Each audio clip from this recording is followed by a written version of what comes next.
Assalamualaikum warahmatullahi wabarakatuh.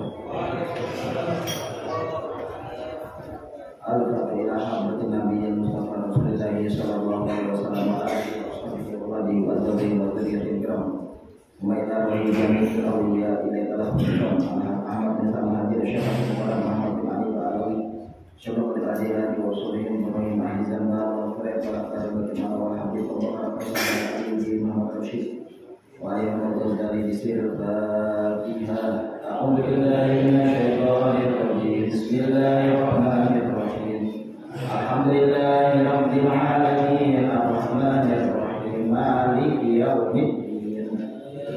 Iyyaka na'budu wa iyyaka nasta'in ihdinas siratal mustaqim. Siratal ladzina an'amta 'alaihim ghairil maghdubi 'alaihim waladdallin. Bismillahirrahmanirrahim.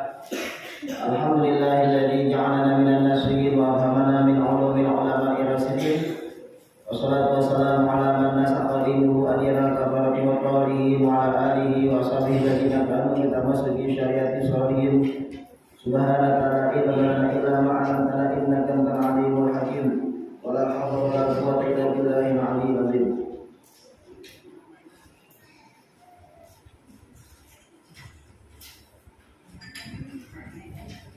Alhamdulillah para jamaah yang dirahmati oleh Allah Subhanahu wa taala, pada malam hari ini kita bisa berkumpul kembali bersama dalam pengajian setiap hari Rabu malam Kamis kita. Semoga perkumpulan seperti ini membawa keberkahan kepada kita semua. Semoga kita semua selalu berada dalam ridhonya Allah, syafaatnya Rasul, doa-doanya para malaikat. Dan kita harus selalu ingat para jamaah bahwa kita hidup di alam dunia ini sementara, dan kita nanti di hari kiamat akan berdiri di hadapan Allah Subhanahu wa taala. Yauma yaqumun nasu li rabbil alamin. Al-Mutaffifin ayat 6. Allah Subhanahu wa taala berfirman pada Quran surah Al-Mutaffifin ayat yang ke-6, pada hari itu, yaitu hari kiamat, manusia akan berdiri menghadap Allah Tuhan semesta alam. Yauma yaqumun nasu li rabbil alamin. Pada hari itu, hari kiamat nanti, manusia akan berdiri di hadapan Allah Tuhan semesta alam. Adapun lama berdirinya tergantung amal kita. Ada yang paling lama khamsina alfan sanah, sebagaimana kata Al-Imam Hasan Al-Basri, juga kata sahabat Rasul bernama Abdullah bin Umar radhiyallahu anhu atau Ibnu Umar. Ibnu Umar radhiyallahu anhu dan Imam Hasan Basri, beliau mengatakan miqdar atau ukurannya pada mahsyar khamsina alfa sanah, 50.000 tahun. Kalau menurut Imam Qatadah dan Ka'ab al-Ahbar, yaitu salasumi'at am, 300 tahun. 300 tahun. Wakila, ada pendapat yang lemah yang ketiga dalam kitab Hasya Al-Badawi Al-Musamma fi Tuhfatil Murid, yaitu al-fasanah, 1000 tahun. Pendapat yang paling kuat berbeda-beda, ada yang 50.000 tahun maksimal, tapi kalau 50.000 tahun di pada mahsyar.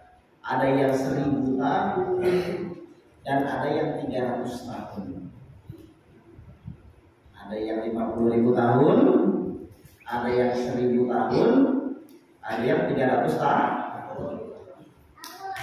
Yauma yaqumun nasu li rabbil alamin, pada hari kiamat nanti, pada hari itu manusia berdiri menghadap Allah Tuhan semesta alam. Al-Mutaffifin ayat 6. Dan setiap orang, sebagaimana ceramah kita kemarin, bahwa akan berhadapan dengan Allah sendiri-sendiri. Kulluhum atihi yaumal qiyamati farda. setiap mereka akan datang menghadapnya, yaitu menghadap saya sendiri-sendiri. Quran surah Maryam ayat 95. Jadi para jamaah yang hadir di sini juga sama, kita akan berhadapan dengan Allah sendiri-sendiri. Kita akan ditanya harta kita, usia kita, detik demi detik, ilmu kita semua. Bahkan setelah detik kita juga ditanya. Setelah detik kita cerita dari mana, dari apa.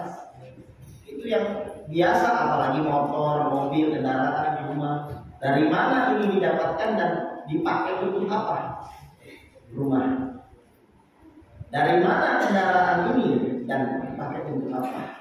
Betapa beruntungnya jamaah kalau punya motor, punya sendal jepit, punya mobil, dapatnya cara yang halal, dipakainya buat pengajian model ini.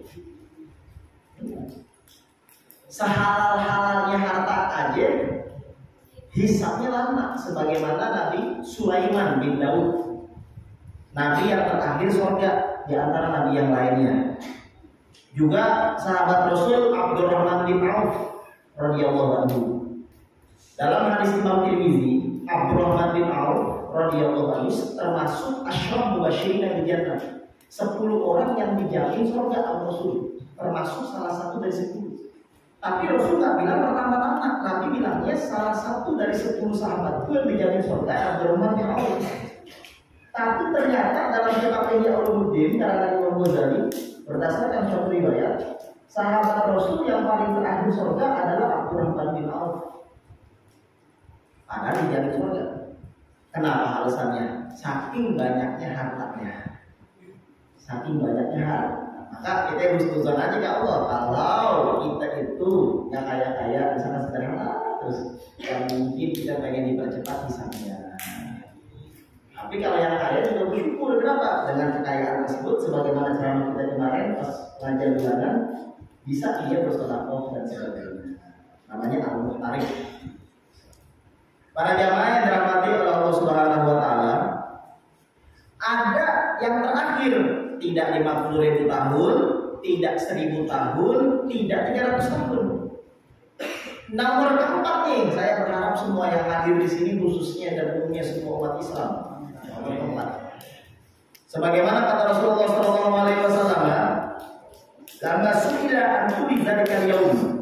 Ketika ditanya berapa lama padang mahsyar, jawaban Rasulullah dalam hadis Imam Ahmad bin Hanbal dalam kitab Musnadnya dan dalam hadis riwayat Abu Ya'la dalam Musnadnya. Hadis riwayat Ahmad bin Hanbal dalam kitab Musnad Ahmad bin Hanbal, Rasulullah SAW pernah ditanya tentang antuli dari yaum, tentang lamanya pada mahsyar. Kata beliau, "Walladzi nafsi biyadihi innahu la yukhaffaf 'alal mu'mini hatta yakuna ahwana 'alaihi min sholatin maktubatin yusallina fid dunya." Demi jiwaku yang ada pada kekuasaan Allah, sesungguhnya lamanya pada mahsyar benar-benar diringankan untuk orang mukmin lebih ringan dari sholat 5 waktu yang dia kerjakan di dunia. Jadi nggak sampai sehari. Lebih ringan dari sholat maktubah, sholat wajib yang dia kerjakan di dunia. Berarti singkat sekali. Kalau 1 kali sholat wajib aja 10 menit, 10 kali 5 kan 50 menit, ya sejam doang pada masyarakat. Wah, ini nggak palsu ya. Kalau kita berharap mudah-mudahan ini sebentar aja lah. Kalau bisa jangan dihitung. Pengen nggak jangan dihitung. Punya dosa tapi jangan dihitung. Bulan, nanti ya Allah, dari sana surga. Tapi saya punya ini sana surga. Jadi kalau masuk kerjaan ada orang dalam bahasanya, jadi langsung aja gitu. Bisa nggak kayak gitu? Mau di restoran caranya versi Monggolan? Nah, sekarang. Lalu ada Nabi Muhammad. Jadi kata Rasulullah SAW dalam hadis Imam Ahmad bin Hanbal, orang mukmin diringankan hisabnya pada hari pada mahsyar nanti lebih ringan dari jumlah lamanya sholat 5 waktu. Dalam hadis yang lain lebih ringan dari sholat 2 rakaat. Sholat 2 rakaat kali 10 menit ya. 2 rakaat kali 10 menit atau 15 menit paling 20 menit paling lama. Sholat yang bukan diri dan ya. Nah ini mudah-mudahan kita jangan 50.000 tahun kelamaan. Matahari panas banget. Ada yang sampai mata kaki kata Rasul, ada yang sampai setengah betis, ada yang sampai rukban lutut, ada yang sampai pinggang kosil, ada yang sampai mulut, ada yang tenggelam di atas kepala.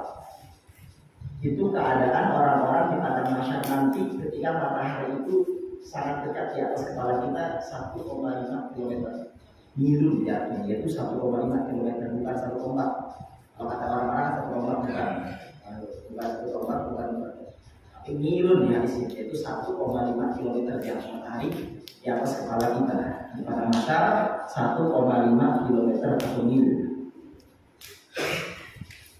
Para jamaah yang dirahmati Allah Subhanahu wa taala, resepnya, cara agar kita nggak kepanasan sebagaimana kata Rasul, "Paminan nas", ada di antara manusia man yablugh urquh akibat, ada yang sampai keringatnya mata kaki, ada yang sampai nisfas sapi, setengah betis, ada yang sampai rukbatai lutut, ada yang sampai fakidahu paha, ada yang sampai khosiratahu pinggang, ada yang sampai bahu mulutnya, dan ada yang sampai kata Rasul wa minhum man yadhiyahu irquh, ada yang tertutup tenggelam dengan keringatnya. Wa daraba biyadihi ala posisi seperti ini. Jadi sampai di atas keringatnya sendiri. Hadis Ahmad bin Hanbal dan riwayat Imam Hakim dalam kitab Al-Mustadrak ala Sahihaini. Maka bagaimana Ustaz cara agar kita tidak kepanasan di padang mahsyar? Caranya kita harus capek di dunia, capek ngaji, capek nyari duit buat istri, buat anak, buat sodako, buat anak yatim, buat pesantren, buat majelis taklim, buat masjid, buat musola, buat jalan yang rusak dan sebagainya. Kita harus capek fisabilillah. Semakin kita tidak capek di alam dunia ini, tidak suka keringetan dan tidak suka capek, jarang sekali capeknya, maka nanti akan dibikin capek di padang mahsyar dengan keringetnya keluarnya di sana. Tapi kalau di alam dunia sering capek, nanti di padang mahsyar tidak mungkin terkumpul dua capek dalam satu kali kehidupan. Dalam kehidupan dunia dan akhirat tidak mungkin terkumpul dua capek, kata manusia. Beliau mengatakan ada kaidah wa'lam anna kulla 'abdin lam yukhrijhu ta'aqqu fi sabilillah min hajjin wa jihadin wa siyamin wa qiyamin wa taraddudin fi qada'i hajatil muslimin wa tahammuli masyaqqatin fi amrin bil ma'ruf wa nahyin 'anil munkar fasayukhrijuhul haya'u wal khawfu fi sa'idil qiyamati wa yatulu fihi lahu. Orang yang tidak keluar keringatnya di alam dunia, tidak capek dalam mencari fisabilillah, dalam haji, berjihad, puasa sunnah, sholat sunnah, membantu hajat orang Islam, amar ma'ruf nahi munkar, ngajar ngaji atau belajar ngaji seperti ini, akan keluar nanti dalam keadaan malu dan ketakutan di padang mahsyar nanti. Wa yatulu fihi kalbu, akan semakin lama sedihnya di padang mahsyar nanti. Makanya jamaah kalau di alam dunia ini capek terus pokoknya. Ada acara kayak kemarin dia bantu-bantu gitu. Kelar karpet, bersih-bersih, atau dia masak atau apa, ambil bagian dari acara tersebut, hadirnya aja capek.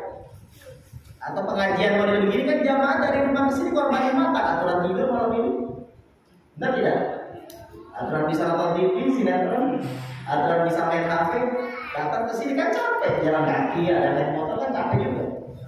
Meskipun belum tentu keluar keringat. Ala kulli hal kan capek.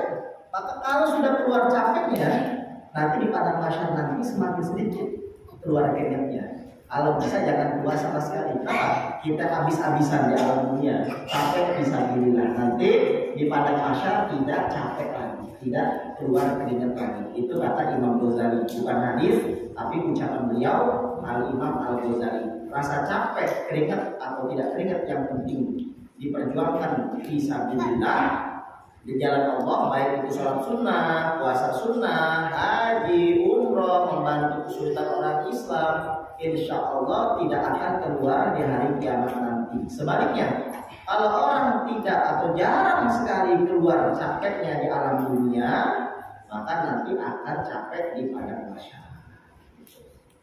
Nah, mudah-mudahan karena kita sering capek di alam dunia ini, bisa bilang nanti di padang mahsyar kalau bisa masuk surganya tanpa digoiri hisab, tanpa dihitung.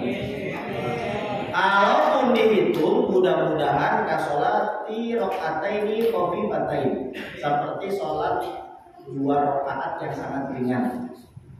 Atau kalau hadis yang tadi, hadis Ahmad bin Hanbal, seperti sholat 5 waktu lebih ringan dari 2 waktu. Berarti tidak lebih dari 1 jam. Jangan 300 tahun, jangan 1000 tahun, jangan 50.000. Kelamaan, kapan padang mahsyar, kapan kita ngelewatin siratal mustaqim 3.000 tahun. 1000 tanjakan, 1000 turun, 1000 datar.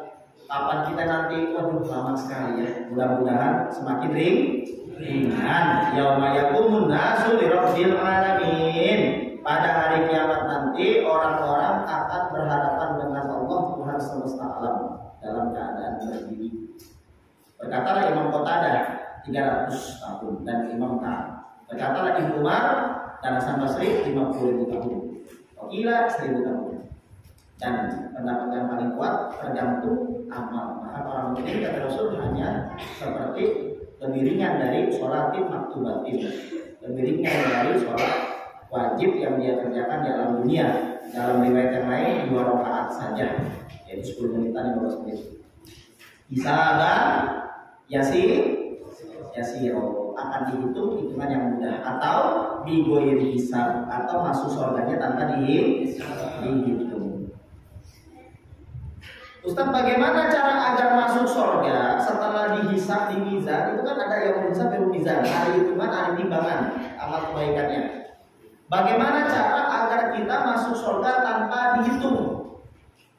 Berkatalah Imam Ghazali, "Fahadha yadkhulul jannata bighairi hisab." Cara ini bisa memasukkan orang ke dalam surga insya Allah tanpa proses hisab. Apa? Yaitu dengan 2 cara. Yang pertama, ayyatuba an kulli maksiatin qabla al-mauti taubatan nasuha. Yang kedua, wa ayyaruddal mazalima habbatan ba'da habbatin. Yang pertama, bertobat dari segala macam maksiat kecil ataupun besar sebelum mati dengan taubatan nasuha. Yang kedua adalah mengembalikan kezaliman satu demi satu dan meminta maaf wa yastahillah. Kullama ta'arada lahu bi lisanihi wa yadihi wa su'izani bi qalbihi, meminta maaf kepada semua orang yang pernah ia sakiti dari lidahnya, tangannya atau dengan suuzon hatinya. Jadi meminta keredoan, meminta maaf kalau ada salah kepada semua orang yang pernah dia zaliminya. Pernah ngambil barang orang lain, kita harus datang ke rumahnya dan minta maaf. Pernah nikahin juga kita sama, pernah kita juga sama. Kalau kita mengerjakan 2 ini, bertaubat kepada Allah karena hubungan dosa kita sama Allah, dan meminta maaf kepada sesama manusia karena kita pernah berbuat zalim. Maka kata para ulama, kalau kita sampai takut, kita jujur, nanti dia malah nggak maafin kita. Namanya manusia kan lemah hatinya. Maka kita minta maaf saja, tapi nggak usah detail kita jelasin dosanya. Nah, kalau kita detail, ternyata itu yang dulu ini, wah nanti yang ada bukan maafin malah makin benci gitu. Jadi kita minta maaf aja, maafin aja kalau ada kesalahan atau dosa. Nah, kalau ini 2 dikerjakan, bertaubat sebelum meninggal. Ini masalahnya kita nggak tahu meninggalnya kapan. Nah, kan dari sekarang. Kalau kita tahu meninggalnya lusa, kan besok persiapan atau sekarang. Tapi kan kita nggak tahu nih meninggalnya kapan. Maka dari sekarang, setiap hari, setiap menit, setiap jam, kalau kita ingat kita langsung tobat. Ya Allah, aku minta maaf kalau aku punya salah. Bahan sholat tobat yang penting ada penyesalan dan insya Allah berjanji dalam hati tidak akan mengulangi lagi, jangan kita teruskan maksiat itu. Syarat tobatnya yang pertama kita jangan terusin, yang kedua kita menyesal, yang ketiga insya Allah berjanji tak akan mengulanginya lagi. 3 syarat tobat. Dan syarat yang kedua adalah mengembalikan kezaliman. Artinya apa? Mengembalikan kezaliman, meminta keriduan. Kalau ada yang tersakiti lidahnya, pakai lidah kita atau pakai tangan kita atau hati kita pernah berburuk sangka. Maka siapa orang yang melakukan 2 hal ini, kata Imam Ghazali, yadkhulul jannata bi ghairi hisab, innaman najatu bi taubati wa raddil mazalim. Sesungguhnya jalan keselamatan agar masuk surga tanpa dihisab dengan cara bertobat dan mengembalikan kezaliman. Maksudnya meminta kehalalan orang yang pernah itu zalim. Ini sebagaimana kata Umar bin Khattab, beliau mengatakan, hasibu anfusakum qabla an tuhasabu wazinuha qabla an tuzanu. Hitunglah diri kamu sebelum dihitung, timbanglah sebelum ditimbang. Gimana caranya? Hitunglah sebelum dihitung, timbanglah sebelum ditimbang. Maksudnya gimana Ustaz? Maksudnya banyakin tafakur. Berapa macam dosa kita yang keluar lewat mulut, lewat tangan, lewat mata, lewat telinga, lewat perut, lewat kemaluan, lewat tangan, lewat kaki, lewat hati, semua baca Ibrahim. Berapa banyak orang yang tersakiti, berapa banyak orang yang terzolimi sama kita. Setelah itu kita bertobat kepada Allah, berusaha jangan mengulanginya lagi, memperbaiki ibadah, dan kita minta maaf kepada orang yang pernah kita sakiti. Itu maksudnya hasibu. Hitunglah. Jangan kebaikannya doang dihitung. Kalau kita hitung kebaikan nanti jadi pede. Kalau saya udah banyak kebaikan saya Ustaz gitu. Kayaknya cukup buat surga, enak aja. Ingat gak dalam hadis riwayat Imam Hakim dalam kitab Al-Mustadrak ala saya ini? Kata Rasulullah, dulu di jalan Bani Israel ada seorang waliullah yang ibadahnya 500 tahun karena usianya kan panjang-panjang zaman dulu. 500 tahun seorang wali beribadah dalam satu pulau sendirian. Singkat cerita, di hari kiamat nanti kata Allah, masukkanlah hambaku ini ke dalam surga dengan rahmatmu. Orang ini bilang, memang ibadah saya tak cukup yang 500 tahun. Nggak cukup. Coba timbang, pasti timbang, ternyata hanya bisa menebus kenikmatan satu biji bola mata. Kata Allah, kamu termasuk kufur nikmat. Kalau kufur nikmat tidak bersyukur, walai kafartu min azabil syadid, berarti masuk azab yang pedih, berarti masuk neraka kamu. Karena ibadah yang kamu kerjakan 500 tahun hanya bisa menebus satu biji bola mata. Akhirnya justru masuk neraka. Dimana kalau diampuni Allah. Kalau itu jangan pakai ibadah, pakai doa, pakai rahmat aja. Ya sudah, kalau pakai rahmat, makanya kita masuk surga bukan karena ibadah kita banyak. Kalau banyak apa?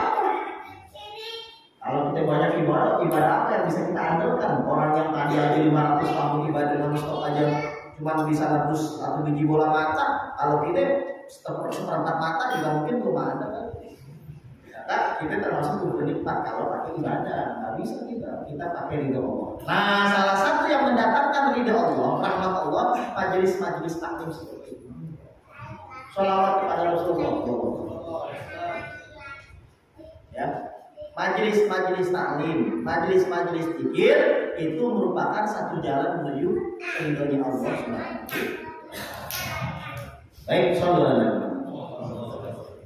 Kesimpulannya yang tadi disampaikan, agar kita bisa masuk surga insya Allah di ghairi hisab, kalau versi Imam Ghazali ada 2 syarat, tapi berat.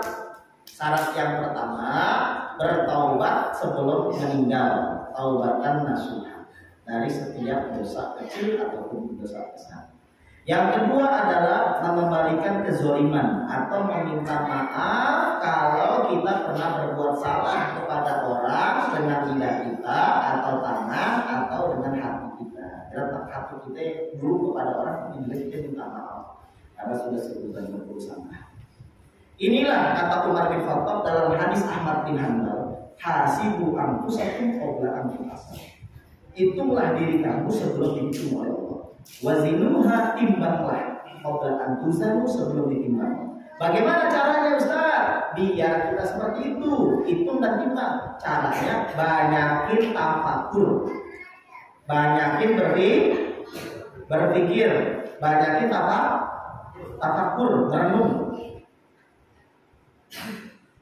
Banyakin tafakur, banyakin merenung. Nah, sebagaimana kata Imam Ghazali, banyakin tafakur, banyakin merenung. Para jamaah yang dirahmati oleh Allah Subhanahu wa taala, i'lam, kata Imam Ghazali, ketahuilah, annahu la yanju min khatari hisab wal mizan illa man hasaba fi dunya nafsahu wa wazana fiha bi mizan syar'i amalahu wa qalahu wa qadaratihi wa lazatihi. Tidak ada orang yang ditimbang, tidak ada yang selamat kecuali dua orang. Yang pertama, yang suka menghitung di dunia dirinya sendiri. Bagaimana apa yang itu? Amal perbuatannya, ucapannya, pikiran-pikirannya setiap hari. Kertak hatinya, timbang banyakan baiknya atau buruknya. Kalau yang baiknya sudah sempurna atau belum sempurna, timbang.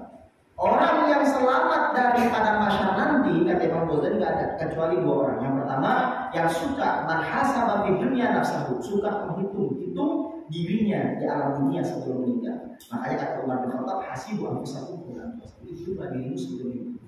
Yang kedua, wa wazana fiha, orang tersebut suka menimbang. Kira-kira saya kebaikannya apa keburukannya, hari ini banyak amal ya, dosa apa yang saya lakukan.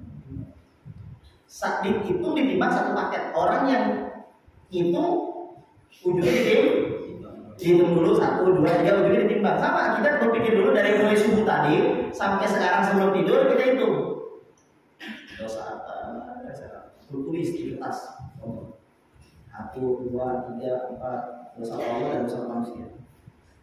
Setelah itu kita timbang amal baik kita, sholat 5 waktu belum, khusyuk belum, udah tepat waktu belum, jamaah belum, hari apa sendiri. Baca Quran kita gitu, oh ayatnya masih juga nanti masih. Nah itu maksudnya gitu. Orang yang menghitung di alam dunia nanti di hari kiamat gak dihitung lagi. Kenapa? Karena kata Allah kamu sudah hitung di dunia sudah boleh. Tapi kalau kita belum hitung di dunia dihitung lagi hari kiamat. Itu sirnya kata Imam Ghazali. Makanya kita disuruh hitung dulu. Kalau kita udah hitung di dunia nanti hari kiamat bahasa kita kalau udah ditimbang lele atau kacang atau apa gitu ya, dihitung belum? Udah cukup, gak usah hitung lagi. Benar gak? Kadang-kadang kalau kita jual atau apa dihitung belum, udah cukup lah, percaya. Tapi kalau kita belum hitung, orang juga gak percaya, udah dihitung dulu deh. Nanti di padang mahsyar kita bertemu sama Allah, dihitung belum, udah hitung belum. Jadi saya hitung enggak. Kayak lah, mau pilih mana? Mendingan capek sekarang atau lama di hari kiamat? Ayo, mendingan kita capek sekarang, bertafakur, merenung akan dosa-dosa kita dari zaman muda, waktu ABG, waktu masih dari balik keluar sperma atau mati sampai detik ini berapa macam dosa yang kita kerjakan, dari terbesar dulu terus sampai nanti yang akan kecil-kecilan kita absen. Setelah itu kita tulis di kertas, kita minta maaf ya Allah, ini Tuhan saya, tanda tangan, Nabil. Saya begitu. Karena tapi di hati tulisnya dulu atau awal-awal di hati di kertas dosa ini. Sekalipun tak bisa diterima, masya Allah, alhamdulillah besar-besar kan enggak. Alaman bisa kecil, tapi mudah-mudahan saya Allah jaga istiqomah kita sama-sama. Dosa apa aja yang ingat dulu, dosa besar kayak apa kecil ingat 1, 2, 3. Nanti dicatat tanda tangan. Ini ya Allah, abduka al-fakir, hambamu yang fakir. Siapa misalkan masuk buku. Abduka al-fakir, ini seorang saya banyak dosanya ya. Akhirnya kita ngaku kan, kita ngaku kepada Allah banyak dosa. Tapi Allah menjadi kasihan kepada kita. Nah, dari rasa kasihan itu lalu itu dari Allah itu, dari rasa lemah lembutnya Allah itu berarti Allah. Jadi orang kalau pengen ringan hisabannya, bahkan bukan ringan kata Imam Ghazali, yadkhulul jannata bighairi hisab, masuk surganya tanpa dihitung. Maka dengan 2 cara. Yang pertama, dia bertobat, yang kedua meminta maaf kepada orang Islam khususnya atas kezalimannya. Dan tidak ada sesuatu yang bisa menyelamatkan kita dari timbangan pada mahsyar dan hitungannya kecuali kita ngitung dulu dan timbang dulu sebelum kita benar-benar dihitung dan ditimbang pada mahsyar nanti. Hasibu anfusakum qabla an tuhasabu wazinuha qabla an tuzanu, dalam hadis Ahmad bin Hanbal. Dalam kitab Mustaqim. Dalam kitab Az-Zuhd. Hitunglah dirimu sebelum dihitung, timbanglah sebelum ditimbang. Sekali lagi, gimana cara ngitung dan timbangnya? Apa? Merenung, pulang-pulang lagi, catat dosanya. Besok, jadi jamaah harus punya catatan. Jadi beli buku tulis yang gede yang tebal, judulnya catatan hitam. Atau catatan dosa. Catatan dosa Nabi. Iya, tapi jangan ketahuan sama orang lain, malu. Nanti ada berarti. Jangan. Gak enak banget. catatan hitam atau dosa gitu contoh. Tulis hari ini tanggal sekian, satu dosa ini jam berapa lakunya. Nah itu terjadinya bisa habis kerjain dosa langsung tulis, bisa nanti malam pas sebelum tidur dibuka bukunya dicatat, ditafakurin tadi subuh dosa apa, kesiapan subuhnya. Udah kalau uzur nggak uzur, karena saya negara nonton bola tapi nggak uzur, tapi terus dosa kesiangan subuhnya sampai di pondok. Yang kedua, dosa orang tua, saya bilang orang tua. Bu, bisikan Powell. Bisikan Powell. Yang tiga, nanti dia absen, saya dosa orang tua, besoknya langsung bu, lagi saya. Kalau sudah begitu, contoh deh, berarti dimaafin. Yang pertama dosa tadi kalau ya Allah maafin saya tadi kesiangan subuhnya, berarti udah diangkat tuh digabungin ya, maaf. Nah, ketika maling misalkan 10.000, pas saya ngambil apa rokoknya Nabil 10.000 saya pikir itu punya saya, nggak tahunya saya kasih aja itu punya teman saya 10.000, saya minta maaf deh. Maafin ya kemarin anak pakai rokok itu kayak 10.000 ini mau diganti nggak? Nggak usah. Oh, bener nih ya ikhlas. Contreng, nanti dosanya sudah diambil. Nah, itu maksud hasibu hitung. Yang lalu biarlah berlalu karena sudah panjang, kalau dihitung gimana prosesnya? Yang dari besok hasibu ambil satu belakang pun. Makanya ini salah satu firman Allah Al-Hasyr ayat 18, ya ayyuhalladzina amanu taqullaha wa la tanzur nafsum ma qaddamat lighad. Wahai orang-orang yang beriman, takutlah pada Allah, hendaklah setiap orang memperhatikan apa yang ia kerjakan kemarin untuk hari kiamat, hari persiapan. Apapun, muhasabah, menghitung diri sendiri sebelum itu. Orang yang sering menghitung seperti itu, baik di hatinya, kalau sudah terbiasa nanti di kertas, jangan pakai kertas lagi, nanti akan tercatat di hatinya. Dan setiap sebelum tidur dia akan meminta maaf untuk dia dan untuk umat Islam, dan dia akan berkata, ya Allah, kalau ada satu orang Islam pun yang menyakitiku, saya sebelum dia minta maaf sudah saya maafkan ya Allah kesalahan dia. Saya sudah ridho, saya tidak akan mengunjungi di hari kiamat nanti. Jadi pelongkan hati kita dan jangan menyimpan dendam kepada seorang Islam. Allah sangat bahagia, sangat senang sekali sama Qalbus Salim yang punya hati Islam seperti hati bersih. Susah memaafkan orang lain tuh. Maka inilah jawaban yang para jamaah terkadang bertanya-tanya, bagaimana cara agar saya nanti ketika berdiri di padang mahsyar hisabnya jangan kelamaan, kalau perlu jangan dihitung. Maka jawabannya bukan Ustaz Idris yang jawab, kita salah tulis lagi, kata Ustaz Jaman, kata Imam Ghazali Mazhab Syafi'i dalam kitab Ihya Ulumuddin. Ya, Ulumuddin. Tes sekali lagi. Bagaimana cara agar masuk surga tanpa dihitung? Yang pertama, sebelum mati. Masalahnya kita nggak tahu mati kapan. Yang kedua, maksudnya kita minta maaf, baik dengan tidak kita menyakitin orang atau dengan. Tapi kalau kita takut dia marah-marah, kita nggak usah terlalu jujur. Maafin aneh ya, yang kita ente dulu aneh, karena jebaringnya kekampukin. Jadi kita jangan terlalu ini, nanti dia marah bahaya gitu. Paham ya? Ustaz, mau nanya dong. Iya. Bagaimana kalau kezoliman saya ke manusia terlalu banyak? Nanti jawabannya ada di sini. Kita tinggal rutin. Bagaimana? Kan kata Ustaz kan minta maaf nih. Bagaimana kalau saya zolimin teman SMP saya 1.000 orang? Teman SMA dulu 200 orang. Teman kuliahan banyak. Masyarakat banyak. Emang ada yang begini begitu. Emang ada orangnya begini. Memang ada jahat satu orang dulu ya, sekarang udah tobat. Bagaimana cara agar saya minta maaf? Kan nggak mungkin. Ada yang di Amerika Serikat, ada yang sudah ke Jepang, ada yang sudah ke Yaman, ke Mesir. Yang saya zolimi sudah kemana-mana. Saya bingung, masa saya harus pakai pesawat terbang dari sana atau nyariin nomor HP-nya gimana Ustaz? Udah kebanyakan, saya lupa.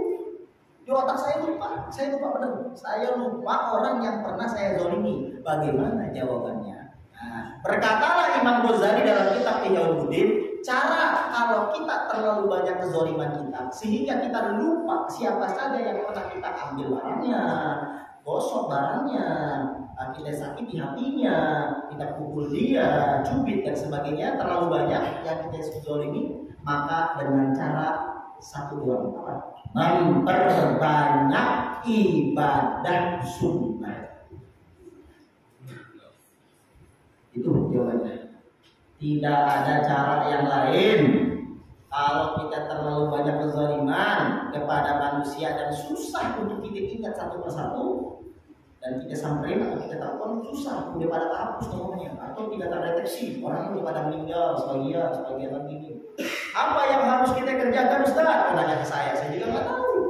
Maka yang tahu salah satunya seorang waliullah yang terkenal bernama Hujjatul Islam Abu Hamid Muhammad bin Muhammad Al-Ghazali Al-Tusi atau Imam Ghazali. Dalam kitab Ihya Ulumuddin beliau mengatakan, orang yang terlalu banyak mengerjakan kezaliman sampai dia lupa pusing siapa aja yang pernah dia zalimi, memperbanyak ibadah sunnah, sehingga nanti di hari kiamat ketika orang-orang tersebut buntut, tinggal dibayar-bayarin utang yang pakai amal solehnya.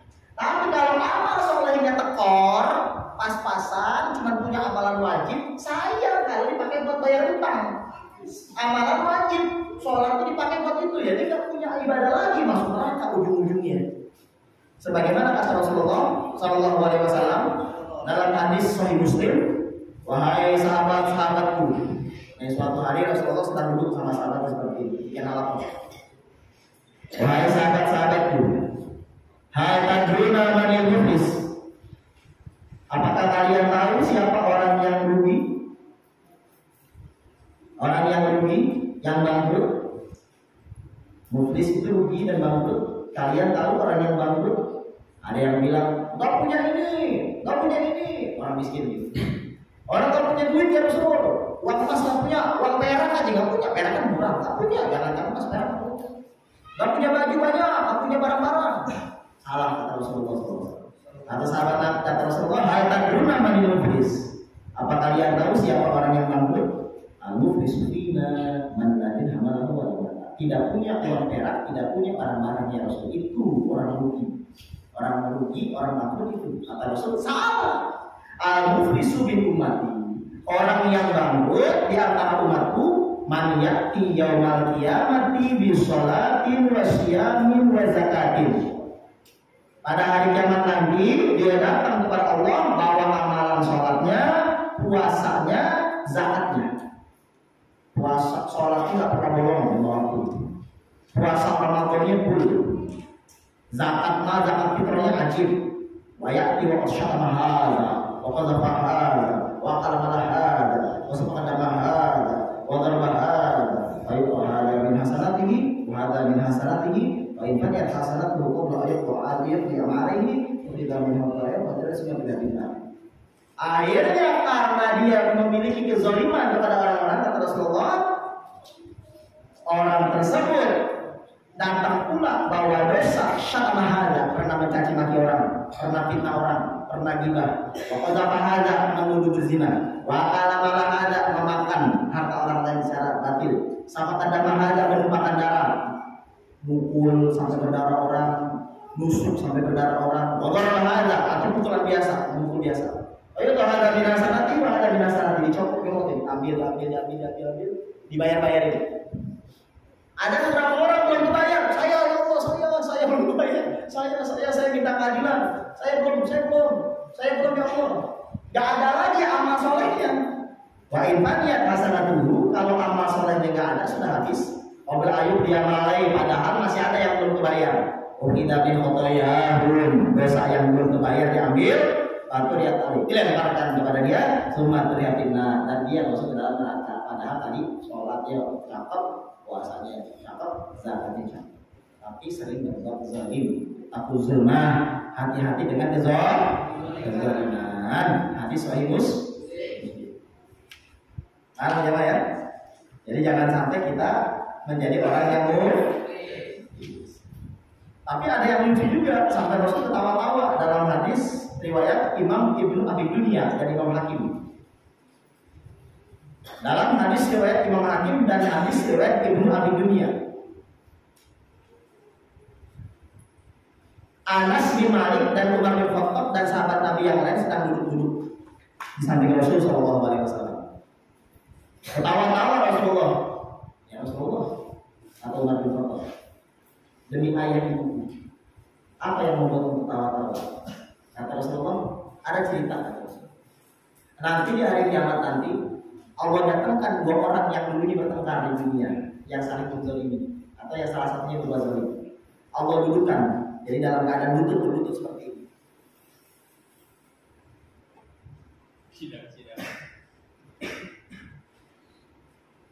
Ya, Allah dudukkan dua-duanya. Yang satu yang menzalimi, yang satu yang terzalimi. Emang begitu lihat nanti deh para masyarakat. Di majelis hakim yang sesungguhnya nanti dari kiamat. Alaihissallahu bi'ahkamil hakimin. Bala, wa ala dzalika minasyahidin. Bukankah Allah itu hakim yang seadil-adilnya? Nanti akan ketahuan siapa yang berbuat zalim.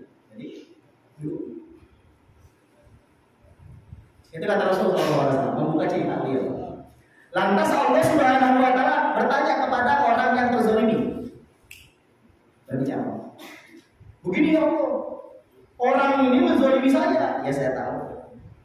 Tolong ambilin pahalanya. Ambilin pahalanya.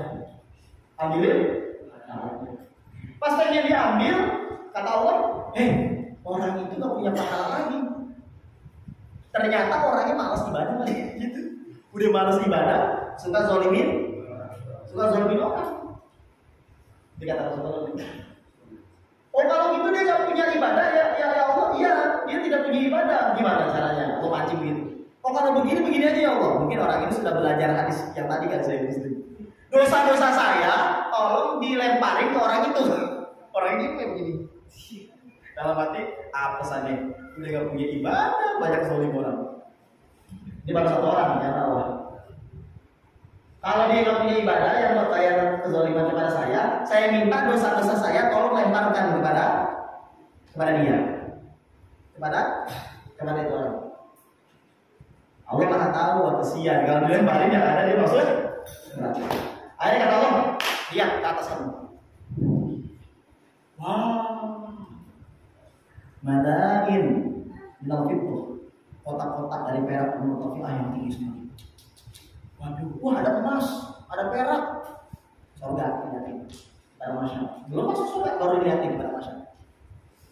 Buat siapa ya Allah itu? Keren banget rumah-rumahnya, mantap ajib itu. Apakah buat Nabi dan Rasul? Bukan.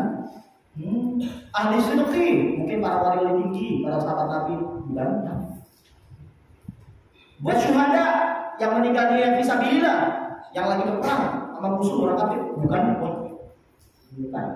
Cakep banget tuh kota-kota banyak. Buat siapa ya Allah? Buat kamu. Buat kamu. Tapi syaratnya harus bayar. Hah? Buat saya?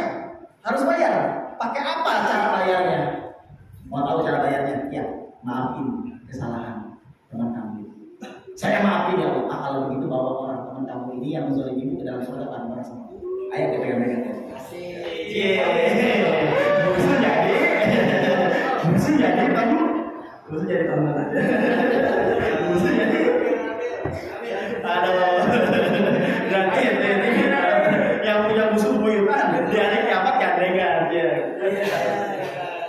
Lanjut Jami. Iya.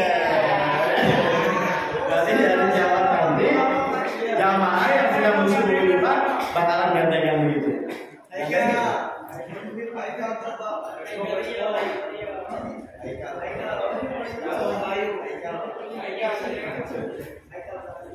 Dari Anas bin Malik dalam hadis Ibnu Abi Dunya dan dalam hadis Imam Hakim dalam kitab Al-Mustadrak al-Sahih.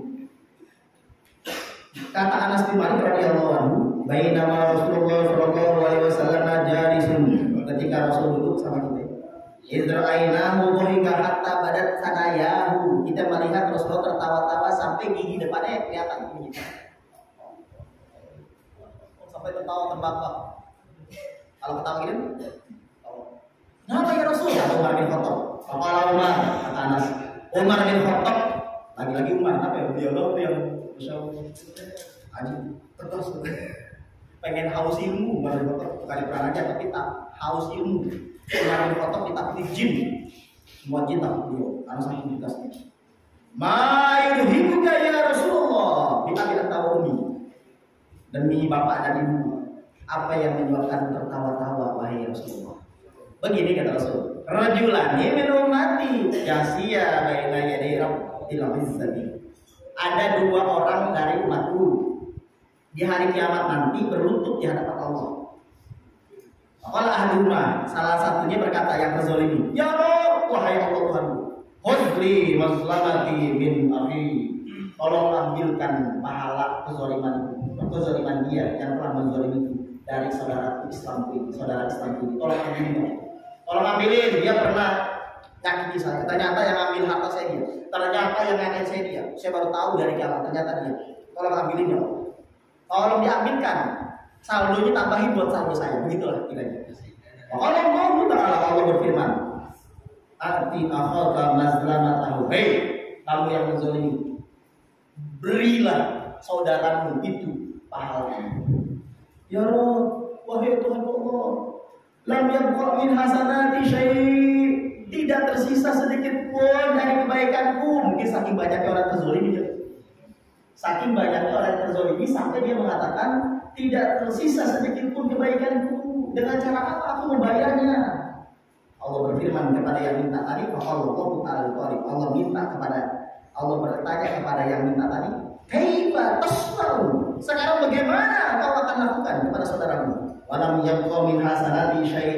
Dia sudah tidak punya pahala lagi. Allah pancing. Allah tahu jawabannya, cuman Allah pancing. Sekarang bagaimana caranya? Dia sudah tidak punya kebaikan.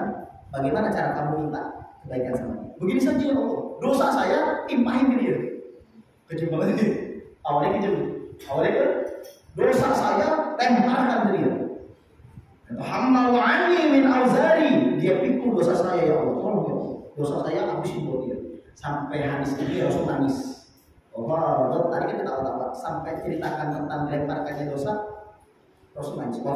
Aina Rasulullah, kata Rasulullah. Mengalirlah dari kedua mata Rasul air mata bilbuka, nangis Rasul. Karena tentang keadaan pada masa nanti saling saling menuntut di pada masyarakat, saling menghujat sampai nanti seperti kesian sama dia diambil pahala yang sudah tidak ada, akhirnya dosanya dilemparkan ke dia. Allah yang maha lemah lembut berkata seperti ini, inna zalika, berkata Rasulullah, inna zalika la yawmul azim. Wahai sahabatku, hari itu hari yang sangat besar.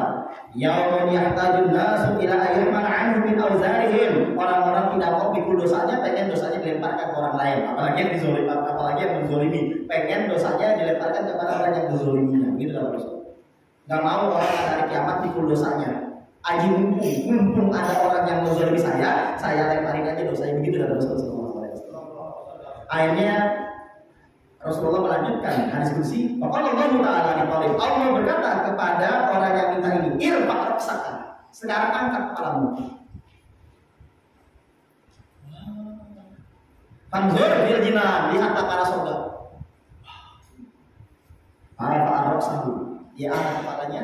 Apalagi dia berkata, ya Rabb, ara madaina min fiddah murtafi'ah. Aku melihat di surga banyak rumah-rumah tinggi terbuat dari perak. Wakusuran, kotak-kotak terbuat dari perak. Wakusuran, dan rumah-rumah istana-istana min zahab, dari emas. Mukallala, berlapiskan. Bil-lu'lu, emas dilapisi mutiara. Emas dulu catnya emas, habis itu dihiasi dengan mutiara. Kotak-kotak terbuat dari perak, bangunannya emas-emas semuanya, tapi ada mutiara-mutiaranya. Bahasa kita kayak ornamen-ornamen mutiara-mutiara asli. Li ayyi nabiyyin hada, untuk nabi yang mana ini? Awli ayyi shadiqin hada, atau buat ahli syirik yang mana ini? Awli ayyi syahid hada, atau buat yang meninggal fisabilillah, mujahid fisabilillah, yang mati syahid. Siapa ini? Liman aqtas saman, kata Allah. Ini buat orang yang bayar pakai harga. Harus ada harganya. Oh kalau gitu saya bisa, ya bisa. Punya duit ya, punya harga. Harganya apa? Nah, gitu. Liman aqtas saman, yang bayar pakai harga. Apa harganya? Ya Allah, apa harganya? Waman yang liku sama nahu, siapa yang punya harganya untuk bayar ini? Anta tabliku, kamu yang punya ini. Kamu yang punya ini semua. Kaget dia, ngomong. Saya ternyata rumah saya sudah ini. Wamahu, kalau begitu kalau membuat saya dengan bayaran apa saya harus membayar ini ya Allah? Dengan cara apa saya membayarnya? Saya kan nggak punya apa-apa kalau saya bayar ke Allah, mungkin dengan cara apa coba kasih tahu agar saya dapat ini. Kata Allah, afuka an akhika. Kau maafkan kesalahan saudara. Kesian, dia sudah gak punya ibadah. Kalau ente lemparin, bisa saja saya kabulkan keinginanmu. Saya kabulkan, cuma nanti dia masuk neraka. Kesian kan? Kesian tidak dia masuk neraka. Gimana ya? Habis dia dulu begitu sih kan? Habis dia dulu begitu ya, kejam ya. Gimana? Ya udah tidak apa-apa. Ya, akhirnya karena memang dia ingin mendapatkan rahmat Allah, karena Allah minta ampunkan, maafkan saudaramu. Baik, ya Rabb inni qad afawtu anhu. Aku memaafkan kezalimannya. Aku ikhlaskan. Kamu maafin? Ya saya maafin. Baik. Huz dia di akhika. Gandeng tangan saudaramu yang menzalimimu. Fa'adkhilhul jannah, masukkanlah dia ke surga bareng-bareng sama kamu. Itu. Jadi nanti pada hari kiamat musuh bisa jadi teman. Syaratnya kita dari sekarang latihan agar kita punya qalbun salim, hati yang selamat. Yang kalau kita dizolimi marah wajar manusiawi, cuman jangan kelamaan marahnya. Saya wallahi billahi tidak pernah menyimpan dendam kepada seorang pun, insya Allah tidak saya. Ini saya harus dari dulu sekalipun dia separah apapun kepada kita pribadi, karena saya pengen dari dulu dari SMP semarah apapun kita kepada orang lain, meskipun kita tahu dengan firasat atau apa itu kita. Nah makanya para jamaah juga tetap harus memaafkan kesalahan orang lain.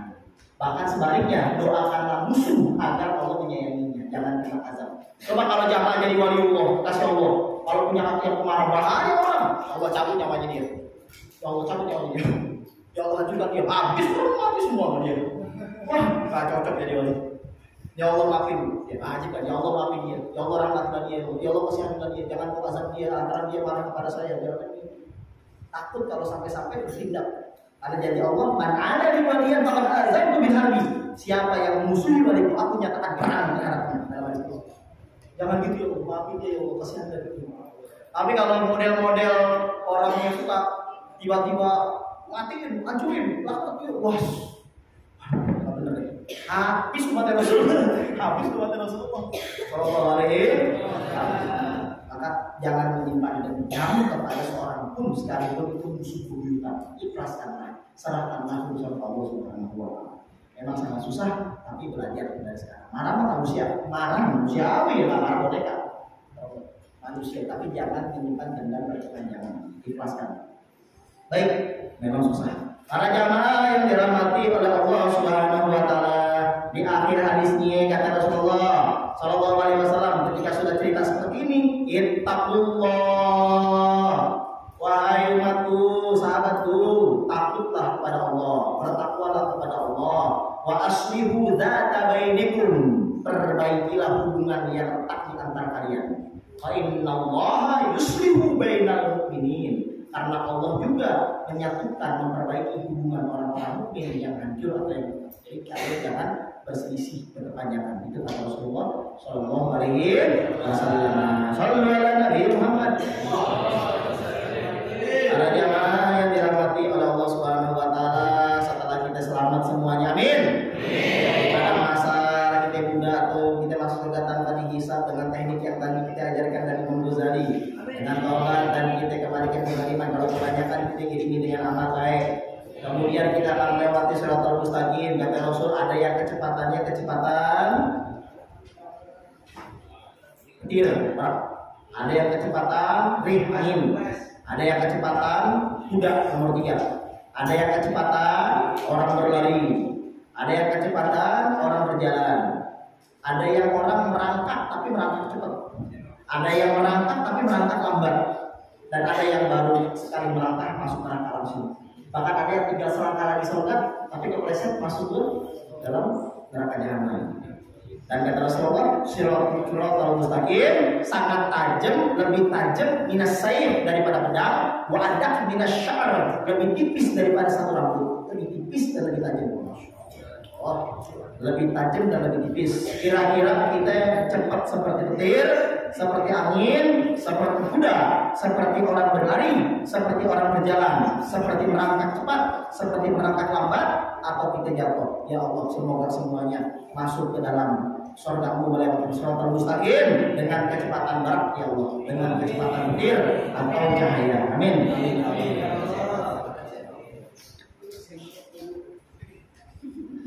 Dengarkan. Berkatalah Imam Ghazali, fa inna aslaman nasi min ahwali yaumil qiyamah. Sesungguhnya orang yang paling selamat di hari kiamat nanti dari kengerian-kengeriannya, man tala fihi fikruhu fid dunya. Itu orang yang paling lama dan paling sering tafakur di alam dunia. Jamaah, Ustadz dari tadi menyampaikan materi-materi tentang ini kan tafakur, ngajak tafakur, bener gak? Supaya jamaah berpikir tentang masa depan kita dari jamaah, tentang kematian kita. Ini adalah tafakur ini. Orang yang paling selamat di hari kiamat dari kengeriannya, kata Imam Ghazali, bukan hadis. Kata Imam Ghazali, orang yang paling selamat dari kengerian di hari kiamat, kata Imam Ghazali, orang yang paling lama dalam tafakurnya, setiap hari tafakur, berpikir tentang dosa, tentang ibadah yang kurang maksimal, tentang usia dia, tentang segala-galanya kezaliman dia dan sebagainya. Alasannya la yajma' Allahu la yajma'u ala 'abdihi khawfain. Allah tidak akan mengumpulkan satu hamba dalam dua ketakutan. Orang yang sudah takut kepada Allah di alam dunia, di hari kiamat tidak akan ketakutan lagi. Orang yang di alam dunianya tidak ada takut-takutnya kepada Allah, berbuat maksiat terus, nanti di hari kiamat akan ketakutan sama Allah Subhanahu wa taala. Kata Imam Ghazali, tidak akan Allah kumpulkan la yajma'u ala 'abdihi khawfain. Allah tidak akan mengumpulkan dua rasa takut. Faman khafa hadhil ahwal di dunia. Siapa orang yang sudah takut dengan kengerian-kengerian di hari kiamat, termasuk takut kepada Allahnya, aminaha fil akhirah, akan aman di akhiratnya. Sebaliknya, orang yang tidak ada takut-takutnya mikirin mati, mikirin alam barzakh, mikirin siratal mustaqim, tidak ada pikir-pikiran di sana. Pokoknya cuek bebek. Nanti di hari kiamat bakalan takut berhadapan dengan hal-hal seperti itu. Saya mau nanya nih dari ujung sampai ujung, ngeri gak sahabat kengerian di hari kiamat? Mau gak nantangin? Hah? Saya takutnya sama Allah ya, iya itu kan sama juga Allah juga yang bikin siratal mustaqim. Kok siapa yang bikin malaikat? Allah juga yang bikin. Ngeri gak? Takut tidak? Tafakur gak kita sekarang? Tafakur? Ma yalfizu min qawlin illa ladayhi raqibun atid, kata Allah. Tidak ada satu ucapan pun yang keluar dari mulut manusia melainkan di kanan kirinya ada malaikat raqib atid. Ya Allah, semoga malaikat raqib atid ini mencatat persaksian kita pada malam hari ini, bahwa kita malam ini pernah berkata bahwa kita ngeri dengan adanya hukuman-hukuman di hari kiamat. Amin. Sehingga nanti dengan catatan malaikat raqib atid di kanan kiri kita ini sesuai dengan janji Allah, mayyafizu min qawlin illa ladayhi raqibun atid. Tidak ada satu ucapan pun yang keluar melainkan raqib atid sudah ada di kanan kirinya. Maka catatlah kita semua ini yang pada malam hari ini mengatakan dengan hatinya yang paling dasar dan paling dalam bahwa kita sangat takut dengan murka-Mu ya Allah. Semoga nanti di hari kiamat tidak ketakutan lagi. Fatul muhibban li Rasulillah, kata Imam Ghazali sallallahu alaihi wasallam. Cintailah olehmu Rasulullah sallallahu alaihi wasallam. Harisun ala ta'zimi sunnatihi. Rakuslah kamu pengen mengamalkan sunnah-sunnah Rasulullah.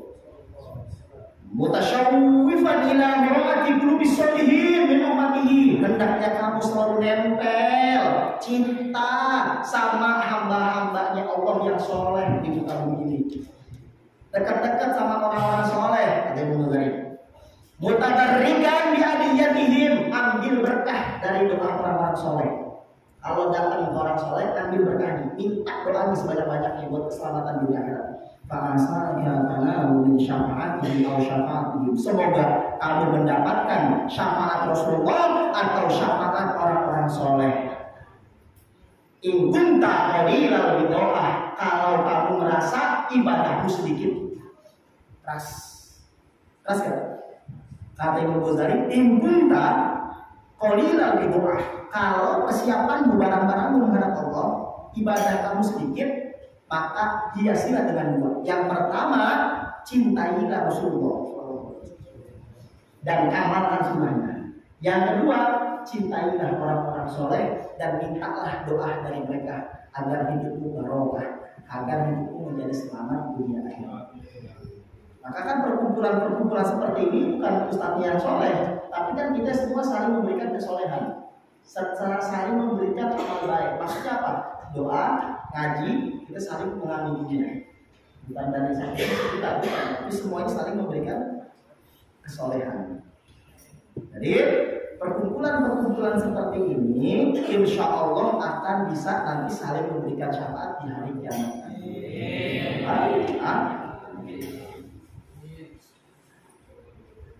Berkatalah Imam Ghazali, ada 4 orang yang diterima syafaatnya. Yang pertama, al-anbiya wal mursalin, para nabi dan rasul. Yang kedua, as-siddiqin, orang-orang ahli syurga. Nah, ini para ulama berbeda pendapat. Ada yang mengatakan sahabat-sahabat nabi yang paling hebat. Nah, yang punya ahli syurga banget. Sahabat-sahabat nabi, wali-wali kutub maksudnya ahli syurga. Yang ketiga, syafaatul ulama, para ulama, para nabi, para rasul. Yang kedua, para wali kutub. Kemudian para sahabat nabi, para tabiin, atau tabiin yang senior-senior, rasulullah, ulama yang levelnya sangat tinggi. Yang ketiga, ulama biasa. Al ulama atau ulama yang biasa, ustaz-ustaz biasa. Yang keempat, as-solihin, minimal teman soleh atau orang soleh bisa. Jadi ada 4 nih. Yang paling gampang kita temui nomor 3 atau nomor 4. Yang paling susah nomor 2. Nomor 1 kan mendengar. Jangan dihindir, itu susah dulu. Tak bisa di atas, dari 2. Nabi dan Rasul kita susah sekarang ketemu, nggak ada kan? Nabi palsu, enggak. Yang kedua, ahli sedikit, ya, susah kita. Yang ketiga, ulama, bisa dari kecil. Yang keempat, orang soleh biasa, teman-teman yang sama-sama soleh, yang ngajak majelis taklim, kita akrab ini, kita tempel terus sama kawan-kawan kita. Ya, insya Allah 4 orang ini bisa memberikan syafaat. Adapun yang lainnya seperti orang yang hafal Quran itu masuk ke ulama. Orang yang ini itu masuk kepada 4, tidak akan keluar dari 4 orang ini. Apa? Kalau para nabi rasul, ahli sedikit, para ulama dan orang soleh biasa. Fakun harisan ala an taqtasiba li nafsika indahum rutbatas syafa'ah. Hendaklah kamu rakus dalam mencari syafaat mereka yang 4 orang ini. Wadzalika caranya, ingat santri tulis, santri khususnya, kalau yang lain kan mungkin tulis santri catat gede-gede. Bi alla tahtakira adamiyan aslan, fa innallaha ta'ala khabba'a wilayatahu fi ibadihi, fala'alla alladhi tazdarihi 'ainuka huwa waliyullah. Jangan kamu meremehkan satu orang pun, karena Allah menutup menyembunyikan kewaliannya di antara hamba-Nya. Mungkin orang yang kamu anggap sepele di matamu, dialah sebenarnya kekasih Allah Subhanahu wa Ta'ala. Orang yang kamu anggap sepele, dia masih apa Ustaz? Saya tahu dia nya. Kalau dia masih nggak hormati, kalau Ustaz ulama ya, jangan begitu. Kita nggak tahu rahasianya dia mungkin malam hari ini di ibadah. Kita nggak tahu ibadah orang. Jangan kita mengandai-andai kan. Bisa jadi orang yang kita hadapi dia sebenarnya orang yang sangat dicintai oleh Allah dan Rasul, punya derajat yang sangat tinggi. Berapa banyak kisah-kisah seperti itu.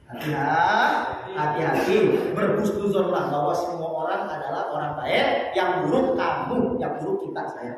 Jadi bukan orang lain yang buruk, tapi kita sendiri yang buruk.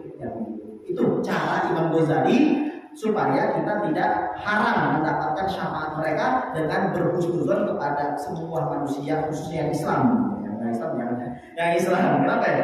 Allah Subhanahu wa Ta'ala menyembunyikan kewaliannya di antara hamba-hambanya. Bisa jadi orang yang kamu anggap hina di matamu, dia adalah waliyullah, kesayangannya Allah Subhanahu wa Ta'ala, dikasih Allah Subhanahu wa Ta'ala. Wallahu a'lam bishawab.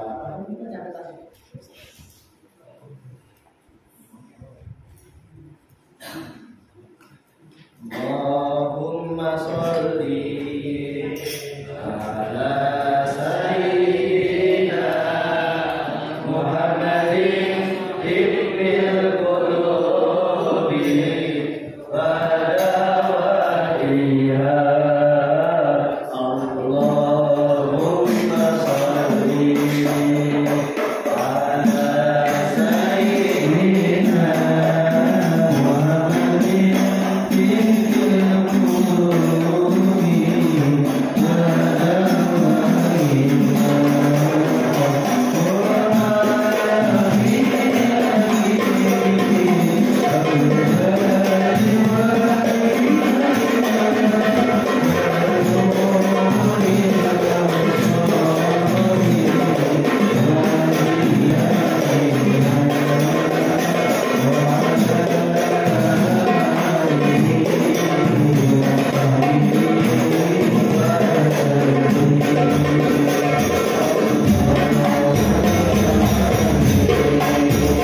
sayyidina Muhammad. Rabbana atina fid dunya hasanah wa fil akhirati hasanah wa qina adzabannar.